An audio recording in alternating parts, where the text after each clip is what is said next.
Welcome everyone. I'm so excited to see all of you here tonight. We are, as I'm sure you are already aware since you are here, we're here to celebrate the Neighborhood Fund process. We're here to celebrate the release of the case study that we're so excited to share with you and discuss tonight. We're here to share the impact of participatory budgeting and the Neighborhood Fund process overall, and we're here to discuss the future of participatory budgeting in Providence, in Rhode Island, and beyond. So I'm Anusha Venkatraman. I have the pleasure of serving as the Managing Director of Central Providence Unidos, which is the place-based initiative at One Neighborhood Builders that is working to advance health and economic equity in Central Providence. So that's the 9 neighborhoods that comprise 02909 and 02908. Makes a lot of sense why we chose 9 Neighborhood Fund as the name for this initiative when you know that geography that we're working within. I want to acknowledge the elected leaders that are here in the room with us today. You're the folks that have shown up and said that participatory budgeting matters and is something that we can look to as a tool to utilize in the future. So you're going to be hearing from Council President Rachel Miller. We also have Councilors Ana Vargas and Miguel Sanchez here. Thank you so much for coming out. We also hopefully will have some members of the Providence School Board here as well. Awesome. Thank you. Great to see you, Jenny, for coming out. And at some point, we'll probably have a representative from the mayor's office as well. And then we also have all of you that are here tonight. And I just want to take a moment and acknowledge just how many people go into making participatory budgeting happen. So I'm going to ask you to raise your hand if you were involved in the Neighborhood Fund process in any way. Maybe you were a staff in an organization. Awesome. Let's give everyone here a round of applause. So many people hours, so many, time spent in meetings, getting out the vote, volunteer hours to making this process possible. I don't know why this mic keeps going in and out. There we go. Raise your hand if you were a voter in the Neighborhood Fund process. Awesome. Raise your hand if this is your first time really learning about participatory budgeting. Awesome. And raise your hand if you're really excited to hear more. All right, so with that, I'm going to turn it over to Dominique from my team, who's going to share more about the process of the 9 Neighborhood Fund and help ground us in what occurred before we get into the panel. Thank you so much, Anusha. And a few things before I get started, just some housekeeping. First of all, thank you, Farm Fresh Rhode Island, for having this space right in Central Providence. That is a great gathering space. Just so folks know, there's a restroom around the corner. And also, because this is Rhode Island and we're all foodies, I just wanted to give a shout out to Ann Ravel of Haitianish. So the great...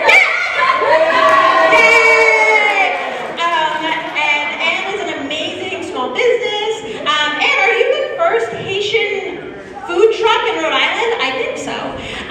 But that is where our delightful treats are, so feel free to come as we're talking to grab some of those as well. So on a more serious note, before we get started, folks may have already known about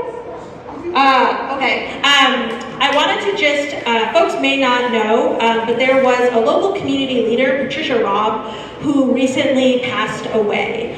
And Patricia Robb, when we talk about community leadership, right, she was somebody who was always present in the community, a real advocate for public transportation or public libraries, and we actually had the honor of working with her. She served on our subcommittee for our bus stop project.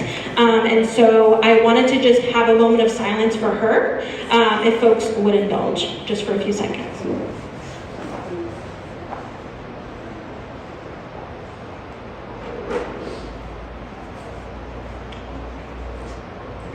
Thank you. And for folks that, just so you know, there's actually going to be an event at the Wanscott Library on Thursday from 5 to 7 honoring her life and legacy. So just to give folks, since there are some PB newbies here, I want to start by giving folks some context to why are we doing this, right? And so this all started back in 2020 when the Executive Office of Health and Human Services had a project through what is called the Health System Transformation Project, really taking Medicaid money and allocating it towards systems change work. And one of the projects that came out of that was doing participatory budgeting through health equity zones. And so Central Providence Unidos is one of 2 health equity zones that was selected to implement this participatory budgeting process using this Medicaid funding. And we were fortunate enough to be able to pair it with private funding, which is why we got to $1 million. So I know that there's a lot of folks here that were involved in the projects, and for those that weren't, I wanted to just give folks an update on the 8 winning projects that were funded through this process. So starting with the lead-free water filters, woohoo! So the project implementer of that was the Onlyville Resilience Hub, which I know you all are here, yay! And the Woonasquatucket River Watershed Council serves as the backbone to that initiative. If you all haven't heard about the Onlyville Resilience Hub, definitely check it out.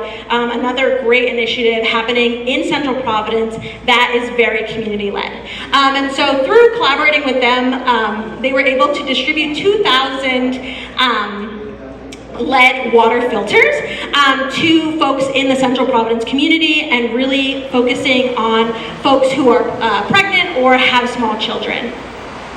So congratulations to them. And then they also worked with the Childhood Lead Action Project to make sure that when folks were getting these resources, lead-free water filters, they also knew about the challenges of lead poisoning.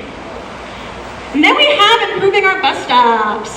So project implementer, the Rhode Island Public Transportation Authority. And so this is an ongoing project, but really looking to add bus shelter, seating, and lighting to 6 bus stops, and install lighting and seating at 15 additional bus stops. And so that is an ongoing project. Then from there, food-bearing tree plantings. Oh, no, go back. Okay, food-bearing tree plantings. I have to let the animation run its course. There we go. Okay, so our friends at Providence Neighborhood Planting Program were the implementers of this project. And so there were 2 community orchards established in Central Providence. One of them is actually right behind One Neighborhood Builder's office on Benton Street, and then the other one is in the Smith Hill neighborhood near Harry Elementary School. And some of the plantings of the trees include apples, pears, and pawpaws. This project taught me what a pawpaw tree is and what that fruit is, so you learn something new every day. From there, bike distribution and repair. So our friends at the Chad Brown Alumni Association were the implementers of this project, and what was so exciting about this was originally the project was to distribute 50 bikes, but the folks at Chad Brown Alumni Association were able to leverage the resources that came in through PB and expand it to 75 bikes and repair kits. So they surpassed the goal of 50 bikes, which is amazing.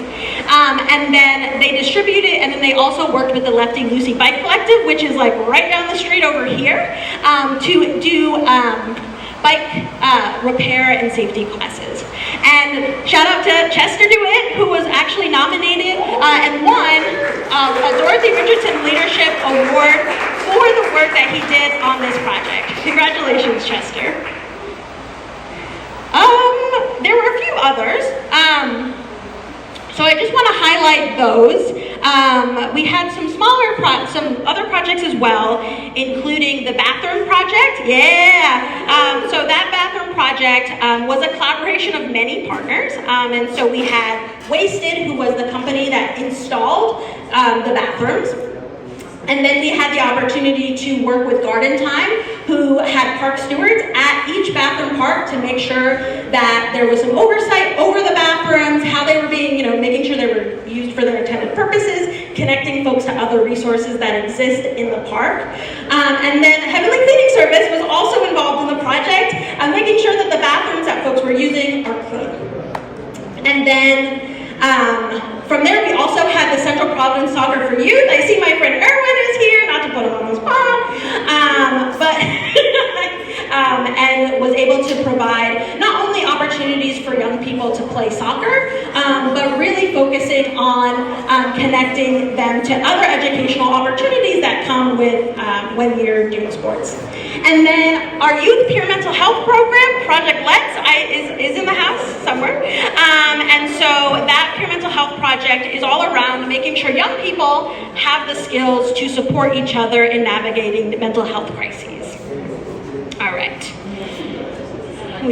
And life skills for youth. I don't know what it is. Okay, great. So we worked with Sincere Multi-Service on this project, really making sure that there was a training so that young people felt equipped to enter life, right? Like so often, we don't have home ec classes anymore. There's not really a place for young people to learn domestic skills. And so we were able to partner with Sincere Multi-Service, who also provided insights on entrepreneurship and civic engagement through their life skills classes. So those are the projects. Soccer for Youth, great. Yay, yay, yay, yay, yay, yay. Great, so I'm gonna pass it over to Allie to talk a little bit, oh my gosh, this is all out of order, about the case study itself. Oh my gosh, this really is out of order. You're hitting the wrong button. Oh, I'm hitting the wrong button.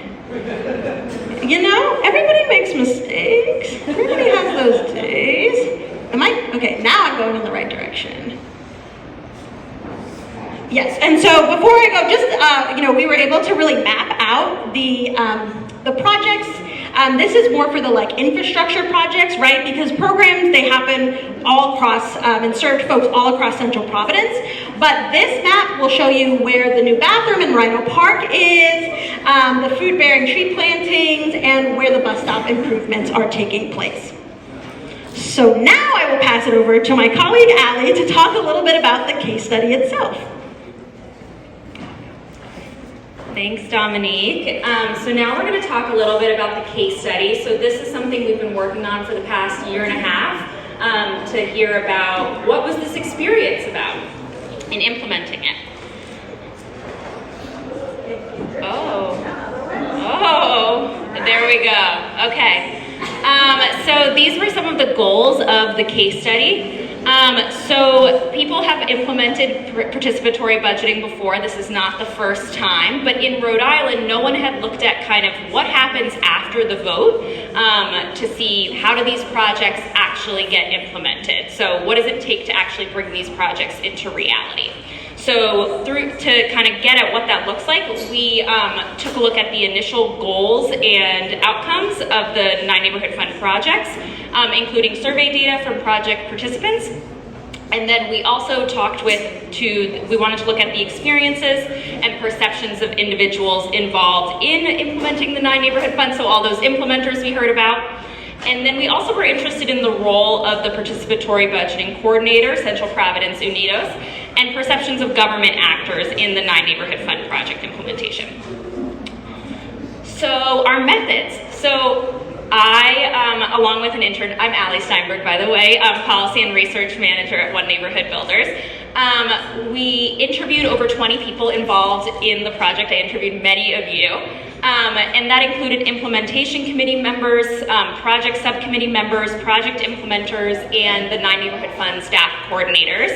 And then many of the implementers surveyed project participants. I told him he was in the photo. So our takeaways from the interviews kind of went into 3 buckets. So the first was that this implementation process really helped build community cohesion, enhance skill growth for participants, and catalyze process shifts within organizations. The second bucket was that this process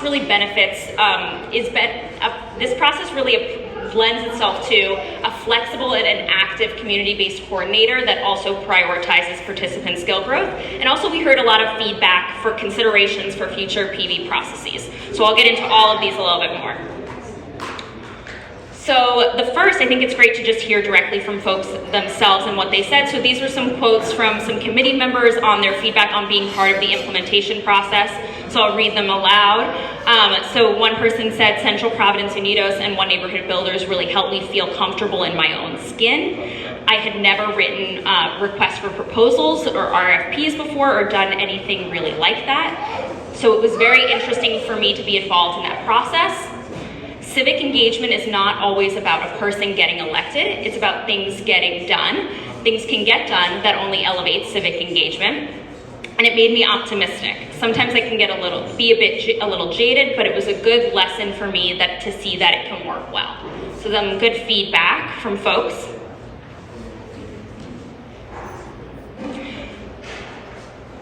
So something that really stood out to me as someone who was not really involved in the 9 Neighborhood Fund, aside from voting, to this is a lot of the times the implementer is decided when you go to vote. So you go to vote and it'll say like so-and-so is going to implement this project. What really stood out to me is that this was another opportunity for community voice in how it was implemented.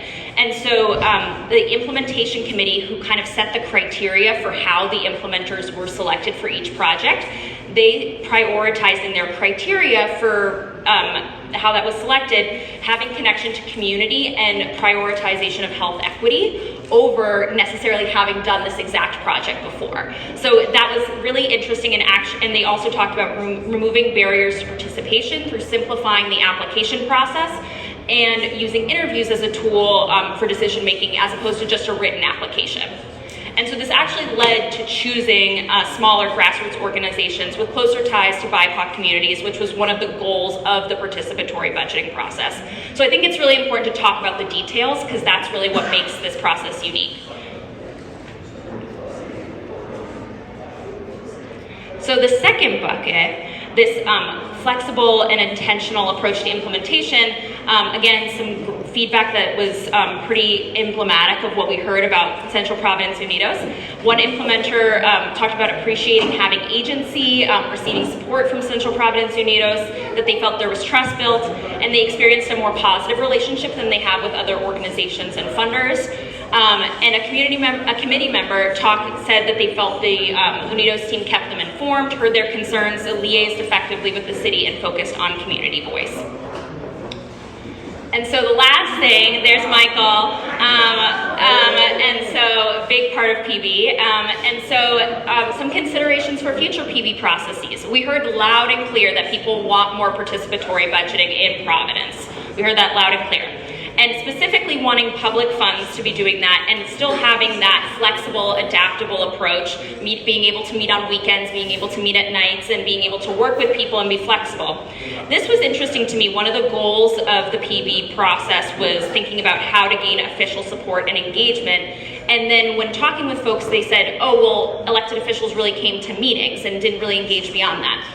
And so it was kind of like, well, let's get specific about what official support and engagement really means. What does that look like in more sustained ways?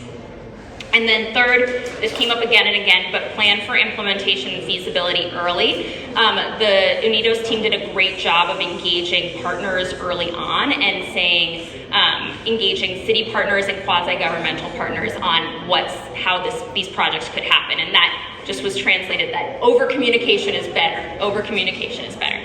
So, without further ado, we're going to transition to our panel where local participatory budgeting consultant Pam Jennings is going to take it away. So thank you all. And the panelists can come on.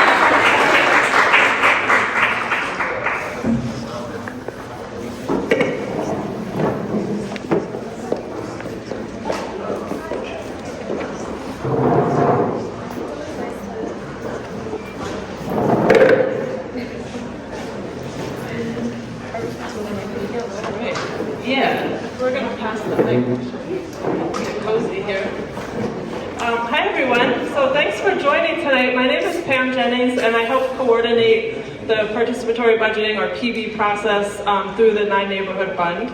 I've been facilitating PB for about the past 15 years on and off. native to Rhode Island, but got to work a little bit in New York and out in California and Boston area where they've been doing participatory budgeting for a long time.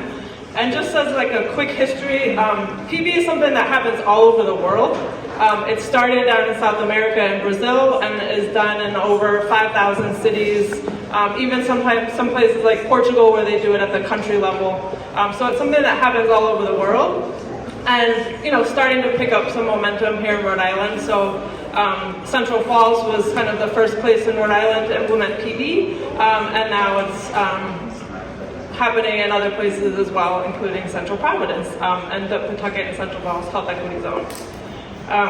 So I'm going to have our panelists, I think, introduce themselves, if that's okay, and then we'll get into a couple of questions that we thought might be interesting to pose, and then we're going to open it up to questions from the audience. So I'm going to pass it to Rochelle.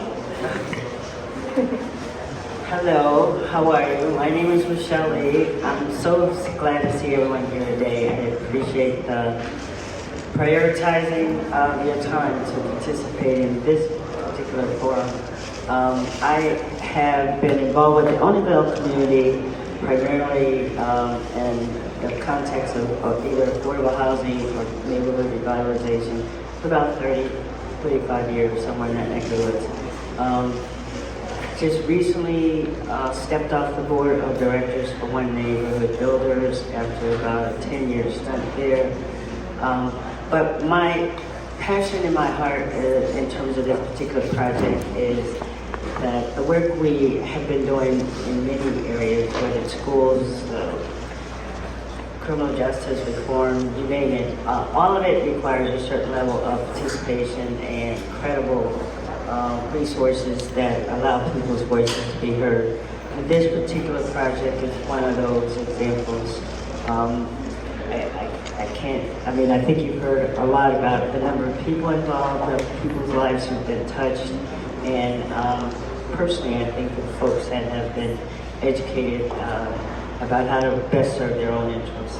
So we'll be talking about that a little bit later, but that's who I am. And Rochelle was a member of the steering committee, the 9 Neighborhood Funds PV steering committee, a key member of that committee. I voted twice. Okay, my name is Rachel Miller. I am the president of the Providence City Council. I represent Ward 13, which we are in right now, which is wonderful. And I've been an elected official for 7 years. I also work up the street at an organization called Building Futures. And despite the fact that I've been an elected official for 7 years, I still think of myself primarily and come to this work as an organizer, right? As someone who has been working with people to expand particularly our economic power, right? Like working people expanding economic power. And we do that by working together. We do that directly in action together. And so I have been in awe of this project. I was fanning the work in Central Falls and have just been really excited about this project from its inception as an idea to seeing the implementers out in the world, and I'm really thrilled to be here with you tonight. I apologize in advance, I'm getting over being sick, so my voice keeps coming in and out, but I've got all of my tea and I'm doing okay so far. Hi, I'm Zoe Chatfield. I am a community planner and I am also the board chair of Hartford Decides, which is the first and I still think only participatory budgeting program in the state of Connecticut. So I'm here repping Hartford from Connecticut. Not Hartford, the neighborhood that you apparently also have here.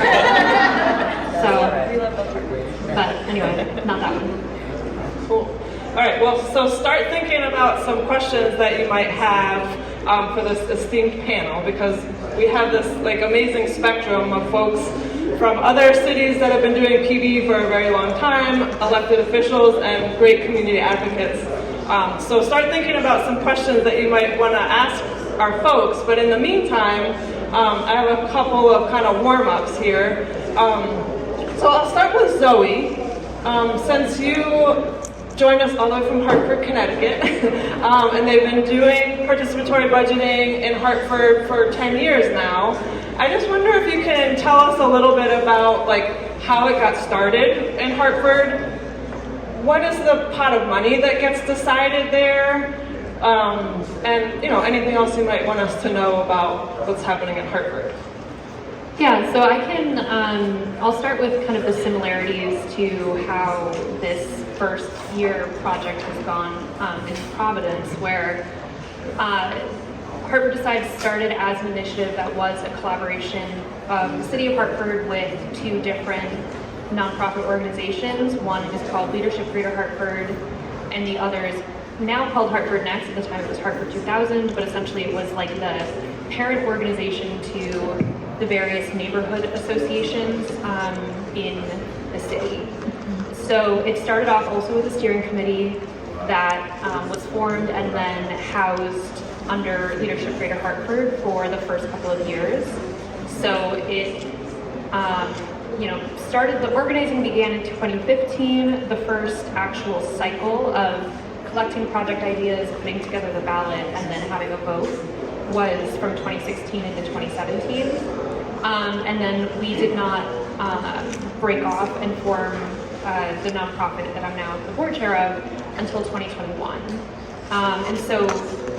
And each of those transitions were important for continuing to keep the process as a sustained initiative, but also there's different types of kind of growing pains and learning that happen at each of those steps.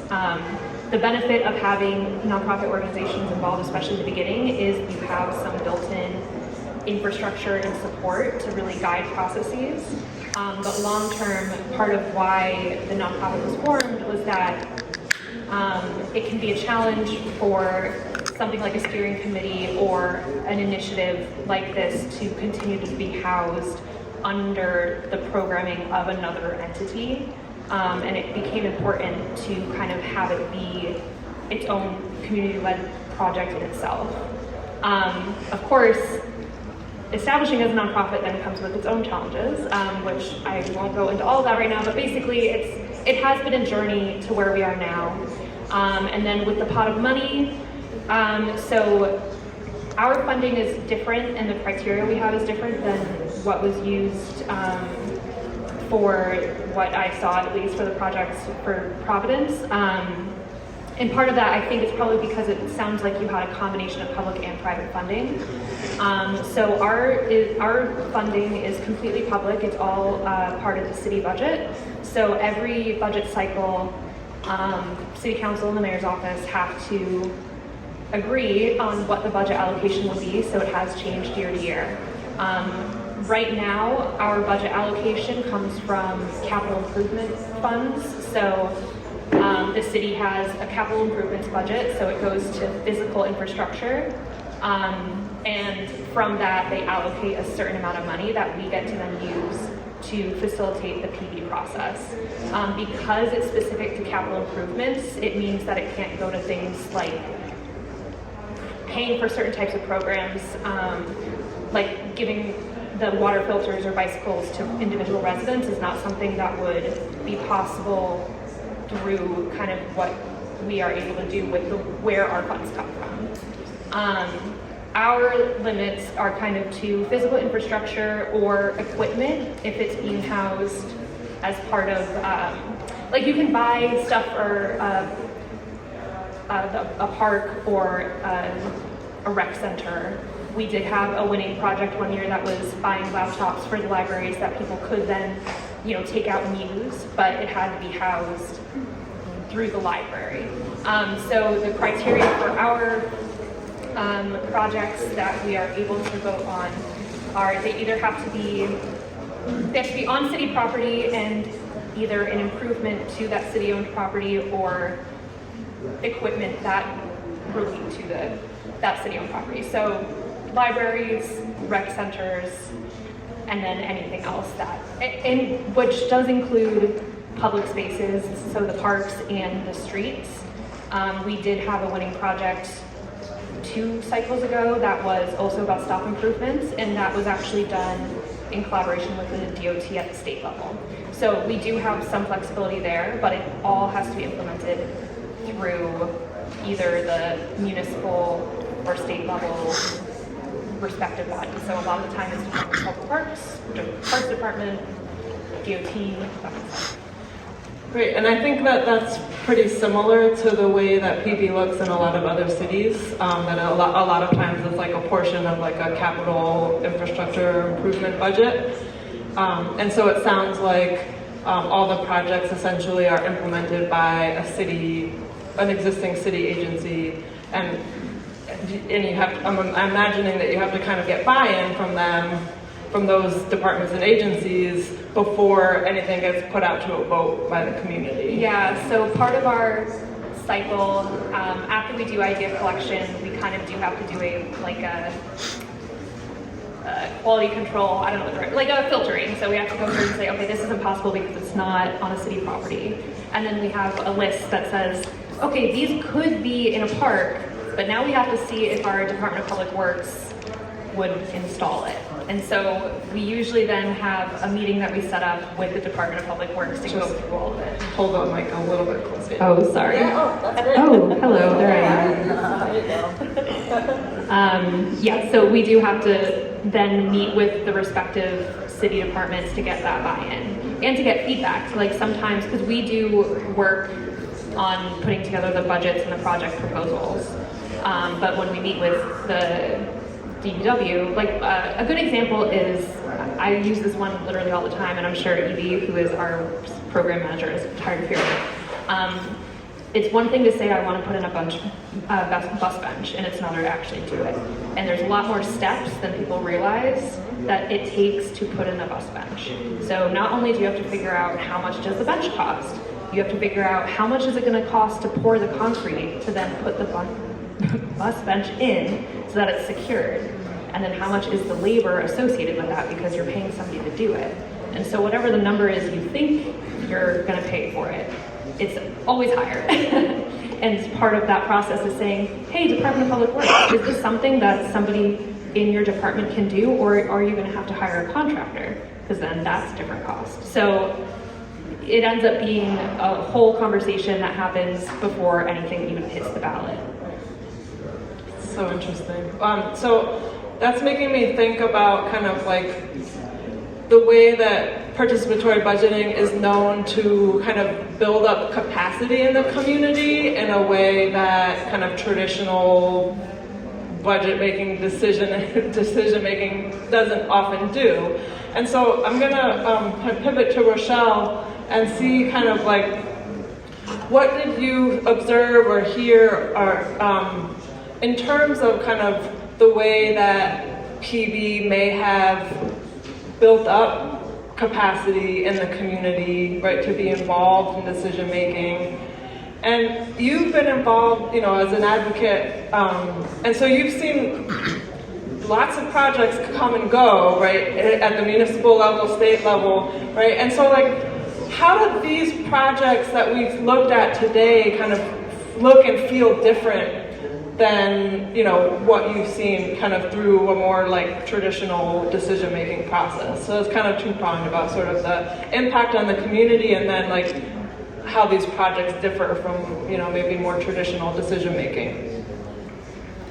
Sure. I think to sort of keep it as simple and straightforward as possible, to me the biggest difference was at the end of the day, we were not just trying to get projects through, we were really trying to change people's perception of who they are in the process of spending tax dollars and making improvements in the neighborhood. My professional training and background is in city and regional planning, and I ended up really focusing on a good part of my career on either public education or affordable housing, which revitalization. This building, for example, you know, could sit empty for 20 years. And no one's coming because no one had an idea, no one had a vision, no one had money. Well, I think for us, as part of the steering committee, I think the biggest challenge was trying to create rules and roadmaps that did not create hurdles and barriers and prevent people from trusting the process. But even with that, we had a lot of struggles to get people to believe that they were going to be taken seriously. And that's for good reason. Everybody knows that we have, as a community, have been meeting after meeting, and we find out later on that not a lot of the feedback that was given was actually taken seriously. One of the things I do think is worth noting is that for now, at least until the Participatory project came along here in Oneyville, I think most people really did confine the notion of voting to just politics, as opposed to voting to talk about consensus building, to identify gaps in services or places where there's low-hanging fruit. So we can fix it. We don't need to ask anybody how to do that. We can just do it on our own. And I was a little bit nervous early on about how to make that transition in the psyche of how we see each other, because I knew it would take a lot of trust. People really had to trust the folks who were not only presenting the projects and organizing the campaigns, recruiting people to support the projects. You knew there were a lot of missing and moving parts, and it would be a challenge to try to make it so it looked easier than it really was. And I was really impressed with the fact that we are taking communities that are very similar, but in many ways very different. And not necessarily trying to put everybody in one round peg, because that is convenient.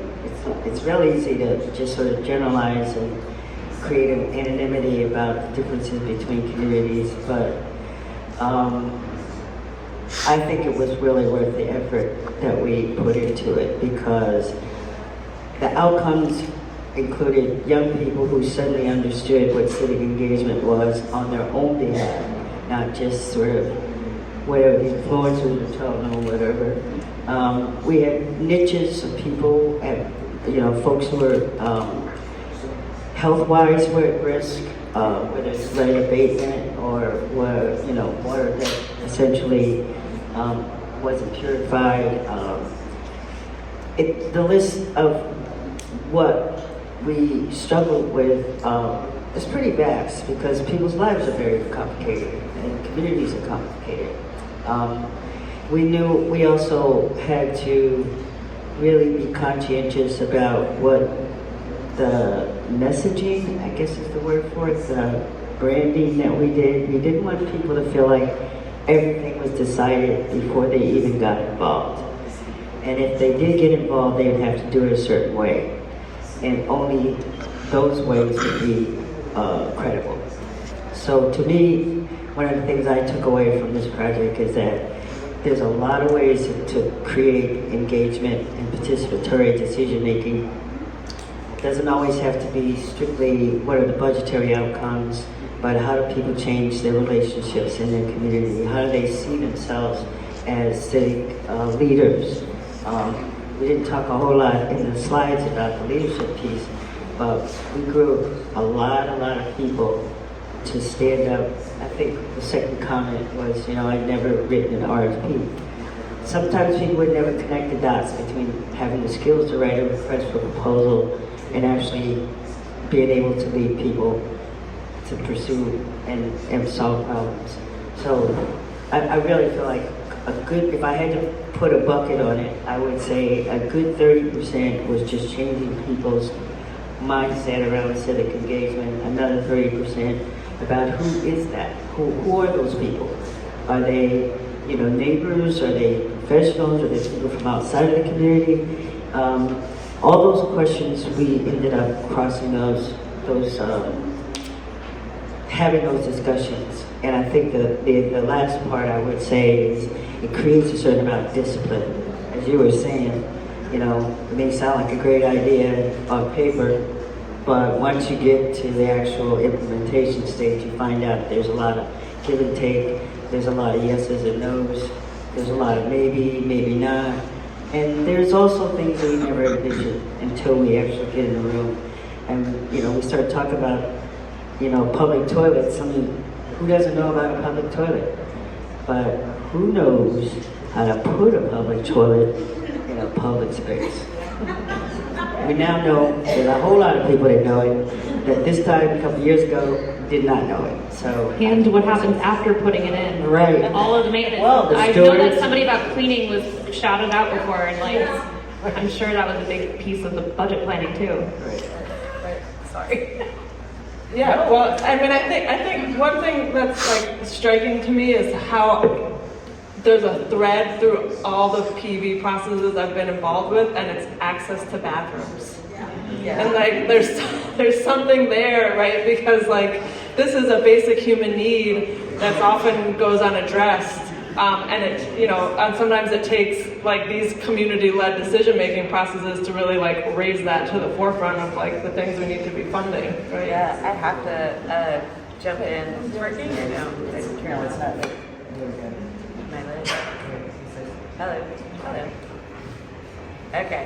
All right. So the access to bathrooms piece is so fundamental. And every park in the city, right? We have these moments. I don't think of my two colleagues who are here and the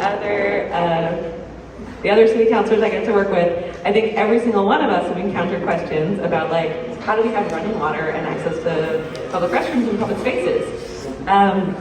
And the remarkable thing about this is like that is actually very hard, right? Like getting water moving, getting systems moving is very hard.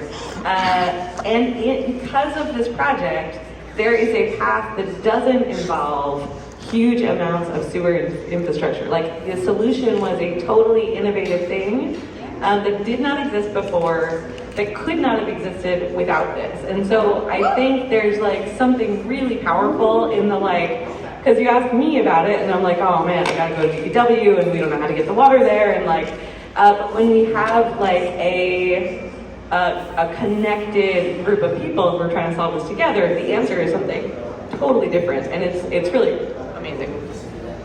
Thank you. Well, hold on to that mic because.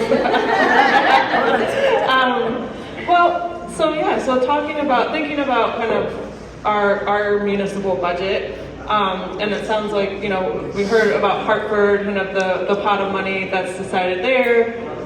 In the case of the 9 neighborhood funds, it was actually an allocation through Medicaid. So the thing about PV is it's just a way to make decisions about public budgets, right? It doesn't have to be some type of cookie cutter formula of like, oh, this or only this or that type of budget. So I mean, I guess as someone very well versed, right, in our municipal budget. I mean, are there any spaces that you see that would lend itself to this type of decision-making process? Yeah, so there is not a lot of room, I think, as we all know. There's our city budget is not there's all this excess in all these different places. But what there is, predictably, year to year, is a set of money that's set aside for infrastructure type spending in each ward.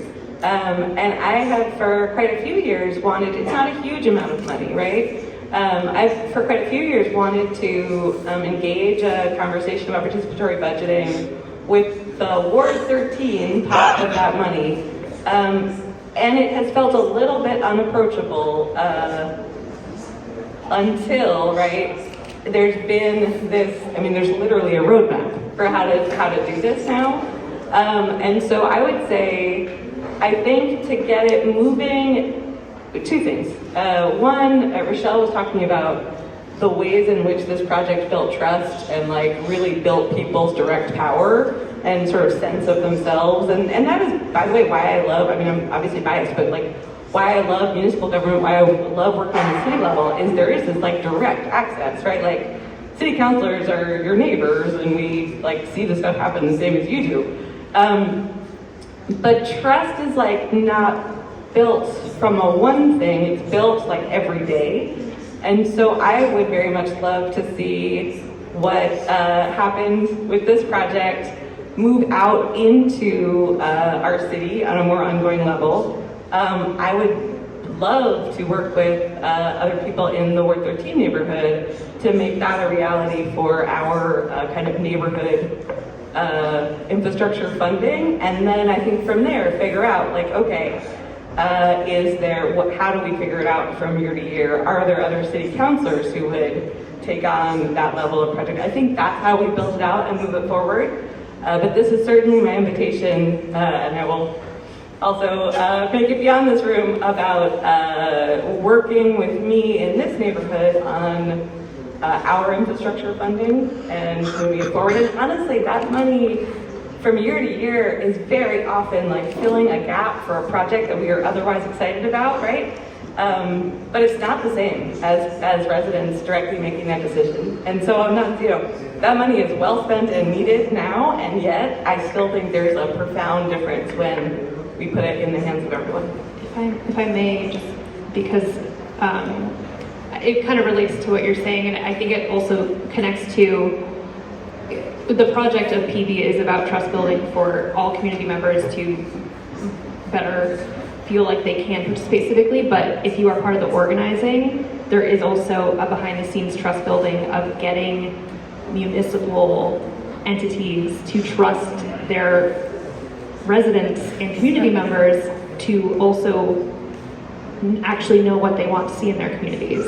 And I think with infrastructure, something that I argue a lot when I, not argue in like actual arguing, something that I reiterate a lot when talking with especially Department of Public Works and sometimes parks is, and this is the planning brain coming out a little bit, is like we probably have a big list of things that at some point we want to do. The truth of the matter is 90% of the time the ideas that come from the community are stuff that's already somewhere on this list.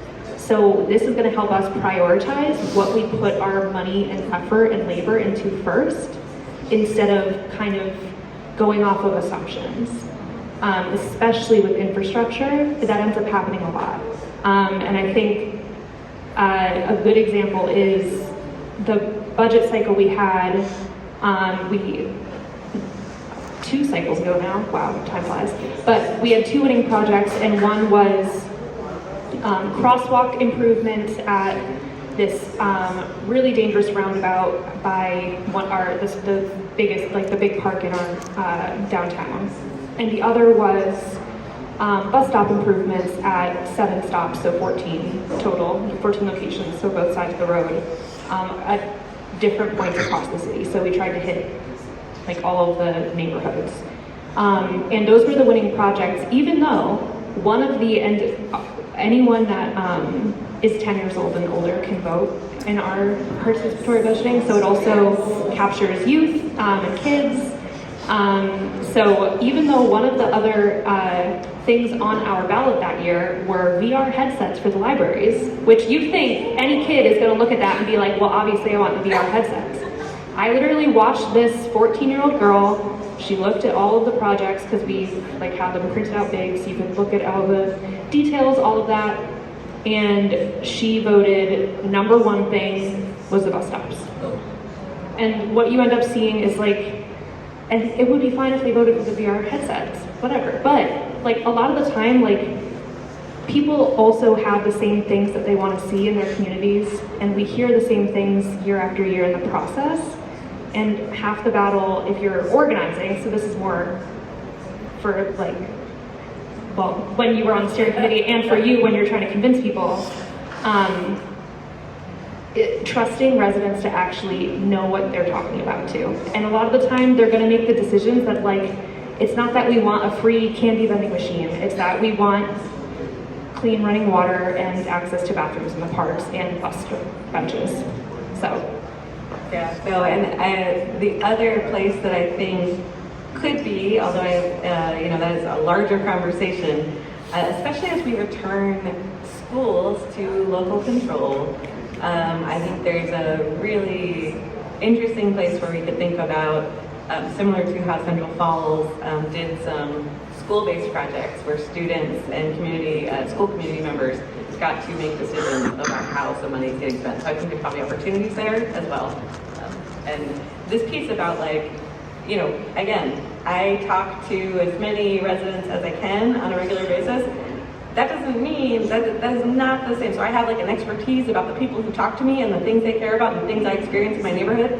That is not the same. It's like a generalized expertise on like what every single person in the neighborhood feels and needs and sees on a daily basis. And I think being able to tap into that is remarkable. My goodness, lots to unpack.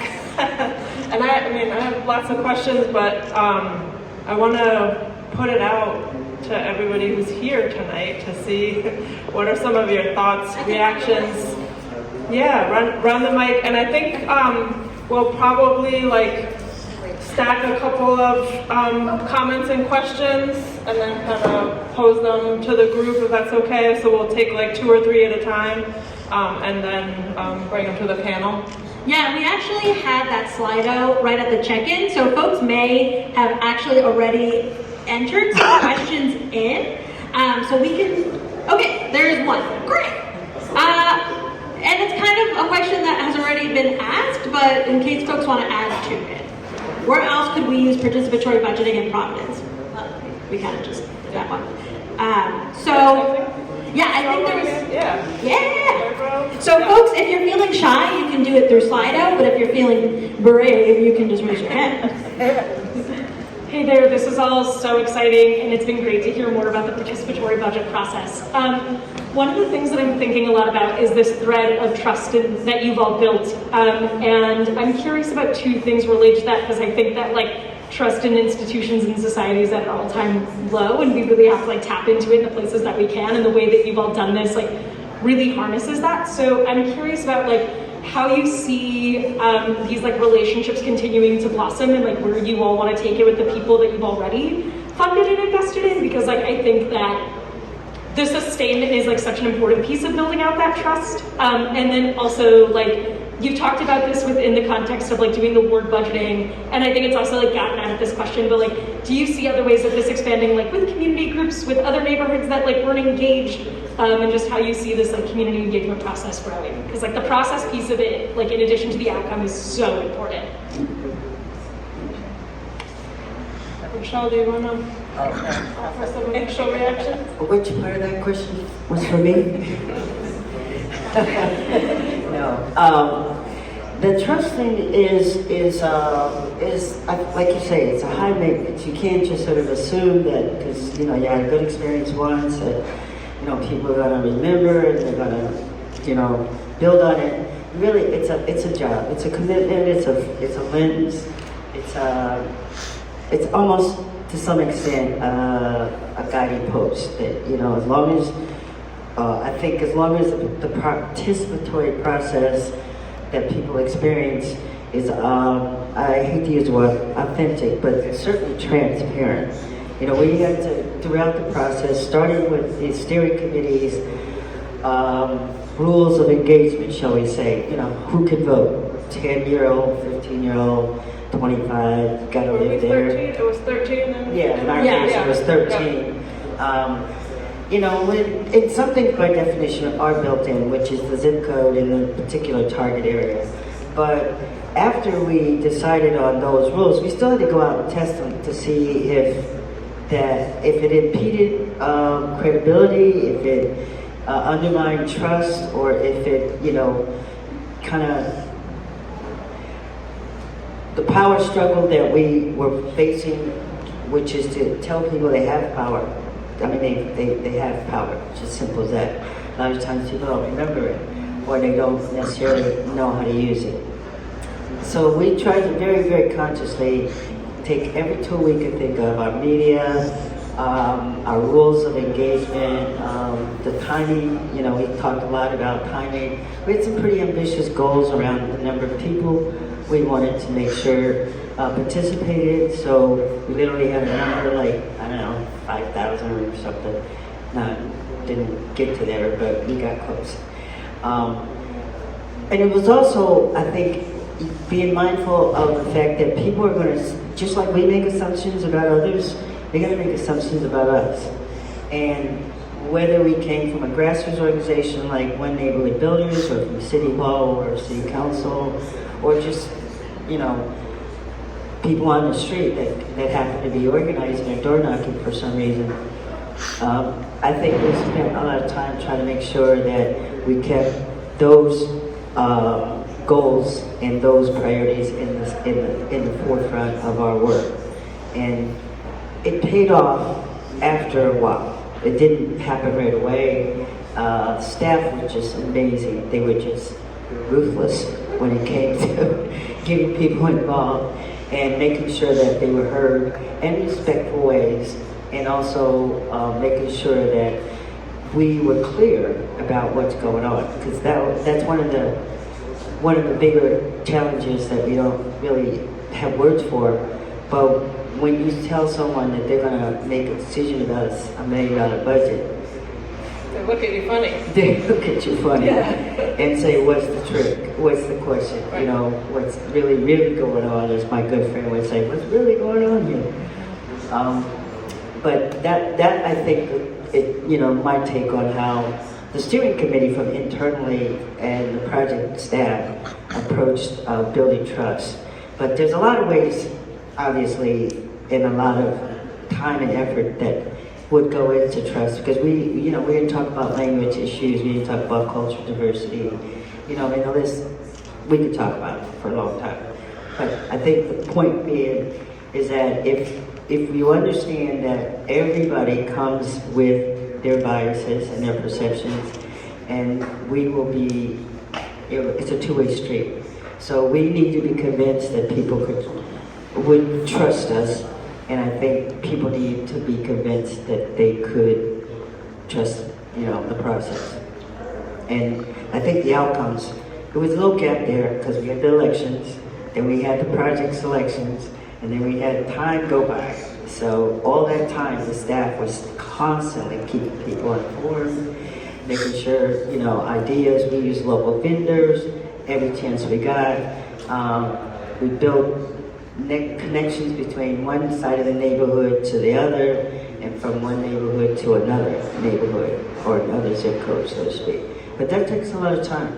And it doesn't have to cost money, because obviously we could do it as volunteers, but it takes a really serious commitment. Zoe, I wonder if you can talk a little bit about, kind of after 10 years or so of this process happening in Hartford, have you seen kind of any tangible ways in which trust is transforming in Hartford, or any sort of examples of what that looks like? Because I think with PB processes, across the country, that is always a common thread in terms of what are the goals of why are we doing this? And it's always one of the things at the forefront is we need to rebuild trust between the people and their local government. So I wonder if there's anything that jumps out in terms of what's happened in Hartford. So I guess my first thing is just a little bit related to just the question of trust building, and that trust building is not something that you can just check off on your list of things. It's an ongoing project and an active, basically an ethos that you need to continue with any kind of piece of the work that you're doing, because you can build trust, and it takes a long time to build trust, and it takes not a long time to lose trust. So it, in some ways, so trust building is part of our mission, but our vision is more about increasing overall civic engagement, and something that I also kind of started emphasizing more when I became chair was also that education piece, because I think something that can get lost with the trust building and with the implementation process is kind of comes back to the thing I was talking about with how much, what does it actually take to put in a bench, is we get people who say, yeah, I voted for that and I haven't seen anything, so what's happening there? And then answering and saying, here's why, and here's kind of the process, and we have to make sure that X, Y, and Z, like we have to get these supplies, we have to make sure that this person or department can install, and they're also doing all the other stuff that they have to do every day. They also pick up our trash, and they also, do X, whatever. So I think part of it is building more of a language around that piece of it, because I think the largest opportunity to lose trust is waiting for something to be implemented, and the biggest opportunity to better build that or maintain that trust is if you're on that organizing end, as our board and our program manager are, keeping people informed and educated on why, like what actually happens in order to get to that final product. And then something that we've started doing to kind of enhance the trust that residents have in the process is we are now much more annoying with the city. So we have a board member whose primary job it is to check in on projects with our various departments, and so we'll send an email and say, hi, I'd like to check in on, this project and where you are in the implementation process. And we previously weren't doing that. We were previously kind of focusing on, as soon as one project cycle ended, a new one began, because we do it on a yearly basis with each yearly budget. And so factoring in the capacity on whatever your kind of core group of people facilitating is, factoring in somebody to track facilitation and be that liaison to those implementers is a really core piece of what will help you sustain trust in community, because it feels really good to come up with an idea, it feels really good to vote, and then it feels really bad when you're like, hey, what happened to that thing? And sometimes it takes time, and sometimes it's because the city agencies have a lot of priorities, they have a lot of things on their to-do list, and sometimes you need to be annoying and say, hey, what's happening with that? And so I have less anecdotal stuff from residents and more just it's advice of like what we've learned is what we need to do in order to really sustain trust that we've built and sustain momentum for each project cycle, because people are going to feel burnt out if every year you're saying, hey, what ideas do you have? What do you want us to do? And they're like, well, what happens after I give you my idea?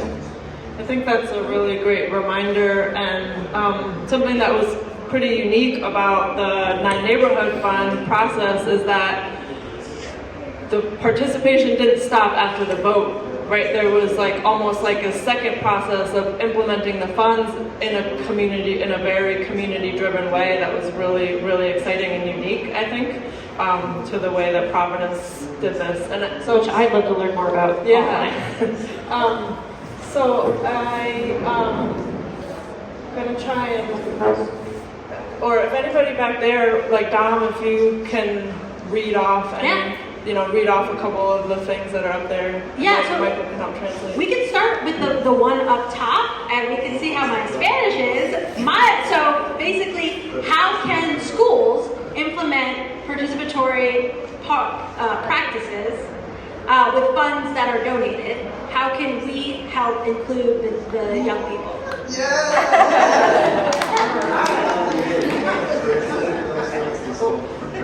Do you mind just reading what we've got up here, and then we'll tackle them? So we have that, and then after that, during the process, our community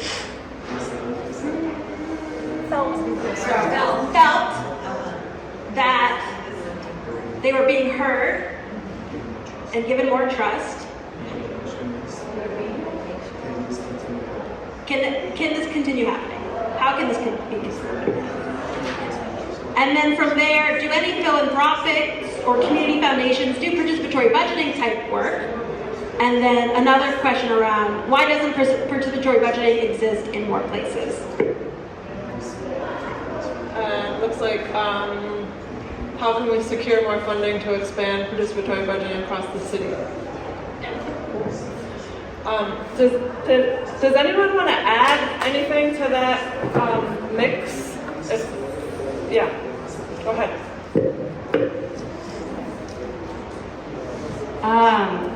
is fascinating and I'm excited to hear more. I actually have a question about scale.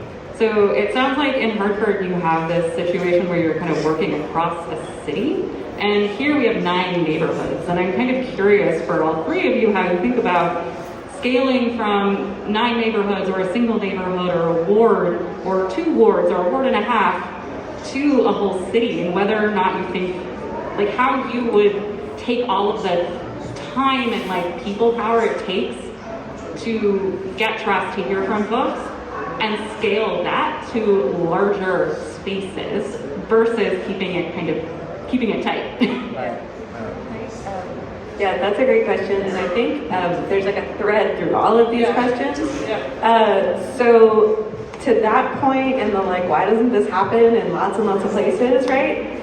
It is hard, right? Like it is more time consuming to get everybody involved in a decision. It is also worth it, right? Like there is a profound difference in decisions that are made by all of the humans that are impacted by those decisions. Or at least, where everyone really truly gets the opportunity to participate. And I think we see that in the projects that are implemented.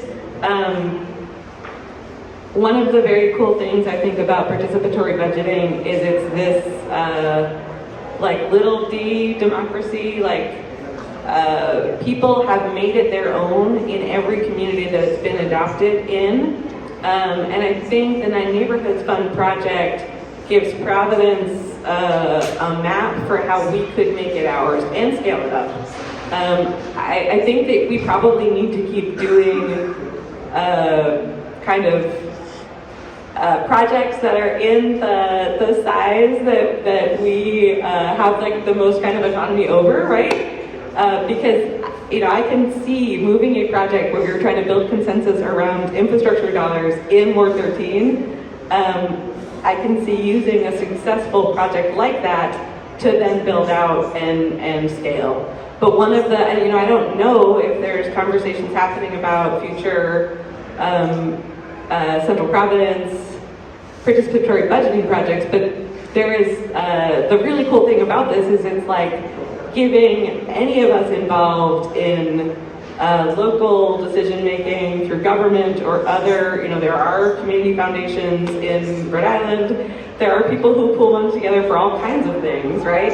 It kind of puts this tool in our hands to figure out how we can right size it for the communities that we're in. And I think that it's very much like the process itself. It's one of those like, oh, you don't necessarily have to wait for somebody to come along and say we're going to do this, right? Like we now have a good outline of how best it could be done and how we can adapt it ourselves. And can I, just as a non-panelist, I just want to add one thing around scale, is through this process, we have trained up around 50 folks, right, that live in Providence that now understand how participatory budgeting works. And I think we would be missing out if we didn't leverage that in processes moving forward, because we have built capacity in the community to lead this project. Anyone else on the panel want to comment kind of about like other spaces too, right? Aside from like the sort of municipal context, but the school context or the philanthropic context. To whoever posed the question about schools, would invite you to talk to my good friend Francesco, who's here in the back row, who's an expert about participatory budgeting all around the place, but particularly in schools. But yeah, I mean, I think this idea that like, again, PV is just a way to make decisions together. You brainstorm ideas, you kind of sort through those ideas and develop project proposals, and then you put it back out to the community to vote, right? Participatory budgeting, like we need to rebrand because it sounds like all super complicated, but it's a really simple idea, right? And that essentially it's just a way to make decisions together. So curious kind of too about, are there other spaces where you see, aside from the municipal space, but where you see this type of work potentially happening? While folks are waiting, I also did just want, Chester reminded me that, I think also in terms of youth, outreach. Chester was really instrumental in helping us get voting to happen at Nathaniel Green Middle School and Mount Pleasant High School. And so I think especially around the question of like, how do we continue to involve our young people? I think this was a really great chance to like bring the process to them, have them use a real voting machine, have them fill out a real ballot. And so I think, another thread that has happened throughout this is like, not, the process of PB is just as important as the projects, and there's a lot that can be learned and transferred from just that. And, what does it look like to work with middle schoolers and get them to vote? So I just want to add that too.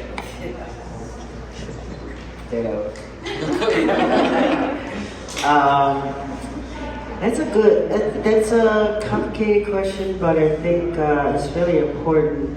There's probably going to be different answers, different days, different circumstances, but the underlying thread will be, in my mind at least, is to scale up, is to really basically scale up a lot of things around participatory budgeting, not just, trusting us as individuals and as an organization and one another as a particular group, but we have to really change the narrative on how we as a community and as taxpayers and as parents and as students and business owners, how we see one another. We suspect in other neighborhoods that may not look like our neighborhoods that's all figured out.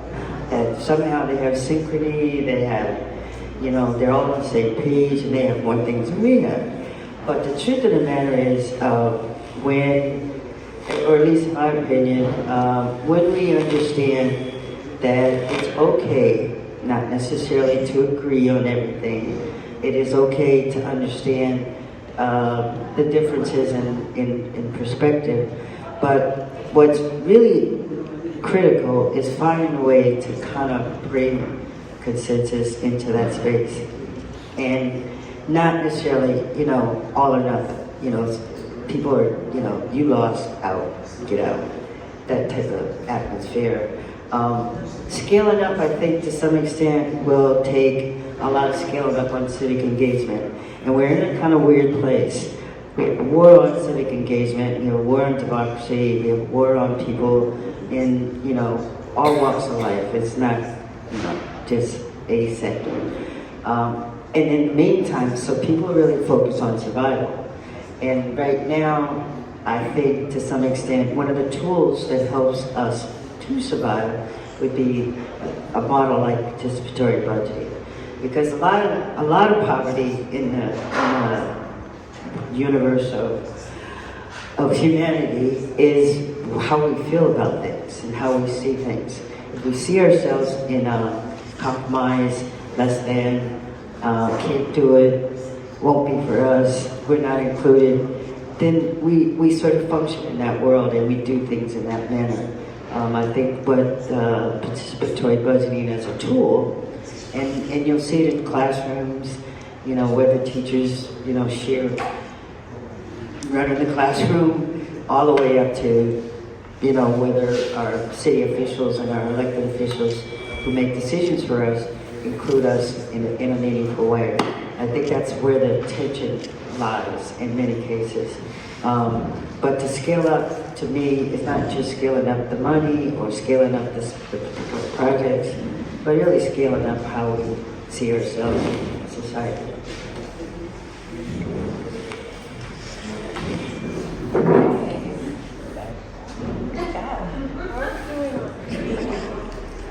Do we have? Just a reminder to our panelists, just don't point the mic at the speaker. That's where you get the weird noise.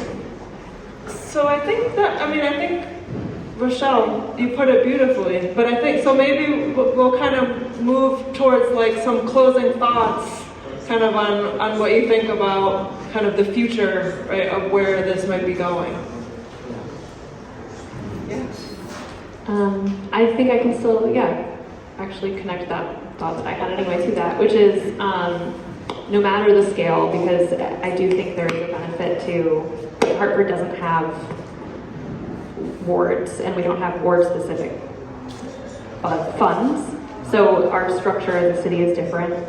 And the benefit that I see to the ward level that then could be scaled up to some kind of coordination is the ability to engage at that hyper-local level. And I think that that is really kind of, for me, the biggest piece of PV that needs to continue as a community practice, which is the more local, the more focused that we can get, and the ability to then connect at those levels of your street, your neighborhood, then your city, your state. So seeing how it all connects and then learning how to be connected at those levels with different people and different organizations and different projects.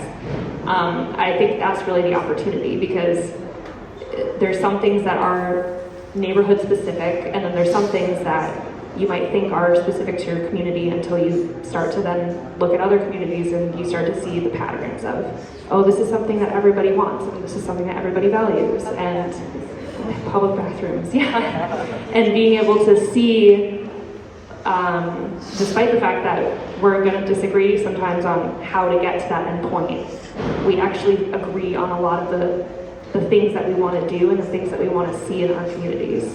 So.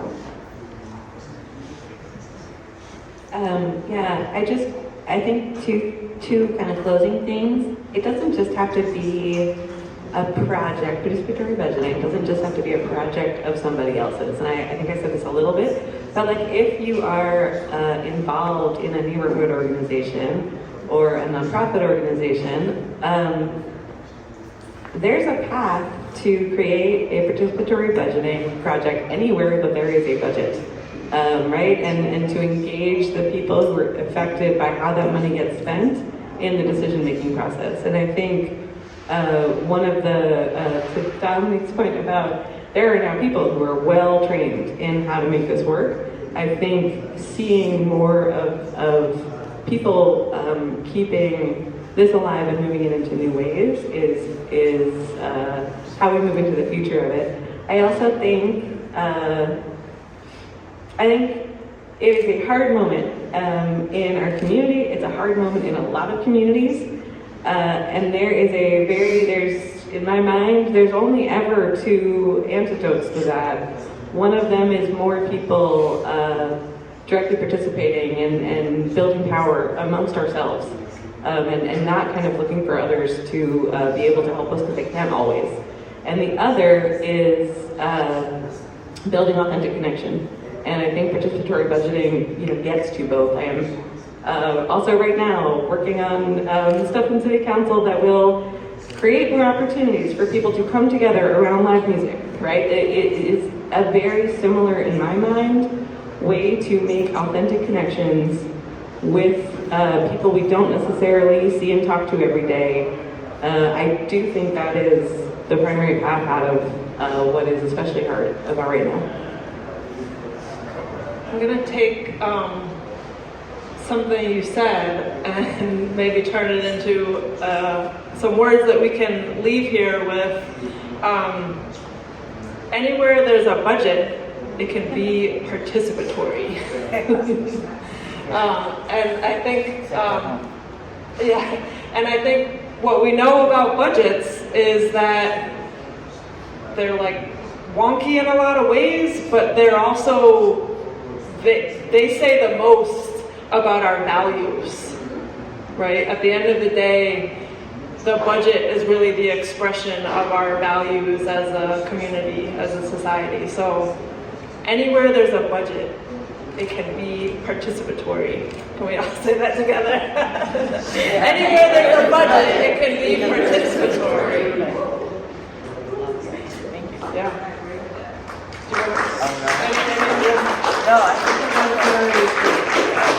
I'll turn it over to Dom if there's any closing, last housekeeping.